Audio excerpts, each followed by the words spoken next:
Recent பட்ஜெட்ல finance minister announce பண்ண ஒரு விஷயம், ஃபாரின் கம்பெனிஸ் இந்தியாவில் டேட்டா சென்டர் ஓப்பன் பண்ணும்போது அவங்களுக்கு 2047 வரைக்குமே நோ டாக்ஸ் அனௌன்ஸ் பண்ணிருக்காங்க.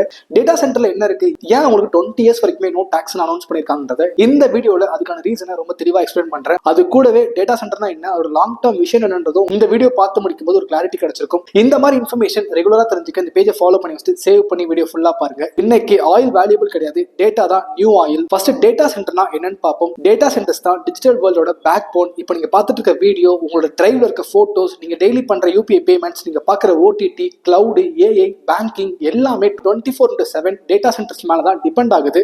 So no data centers, no digital economy. Why திடீர்னு டேட்டா சென்டருக்கு இவ்வளோ டிமாண்ட் ஃபார்ம் ஆகுதுன்னு கேட்டீங்கன்னா, இந்தியாவில் ஸ்மார்ட் போன் யூசர்ஸ் அதிகமாயிட்டு இருக்காங்க. யூபிஐ டிஜிட்டல் பேமெண்ட் பூம் ஆகுது. ஓடிடி அண்ட் கேமிங் பிளாட்ஃபார்ம் பயங்கரமா க்ரோ ஆகுது. ஏஐ, கிளவுட், மிஷின் லேர்னிங் இதோட க்ரோத்லாம் ரொம்ப அப்நார்மலா இருக்கு. அது கூடவே இதுதான் ஃபியூச்சரா மாறிட்டு இருக்கு. இதெல்லாம் ரன் பண்ண ஹியூஜ் பவர், கூலிங், செக்யூரிட்டி தேவை. இந்தியாவுக்கு இது மூலம் ஒரு பெரிய ஆப்பர்ச்சுனிட்டி இருக்கு. கவர்மெண்ட்டும் அதுக்கேற்ற மாதிரி புஷ் பண்றாங்க. Data localisation means Indian data இந்தியாவில் தான் ஸ்டோர் ஆகும்னு கவர்மெண்ட் ரொம்ப ஸ்ட்ராங்கா சொல்றாங்க. ஸோ இதை வச்சு பார்க்கும்போது more domestic data centres Mumbai, Chennai மட்டும் இல்லாம ஹைதராபாத், புனே, நொய்டா, பெங்களூர், ஈவன் டைப் 2 சிட்டிஸ்ல கூட கிரியேட் ஆகிறதுக்கு பொட்டன்ஷியல் ரொம்ப ஹெவியா இருக்கு.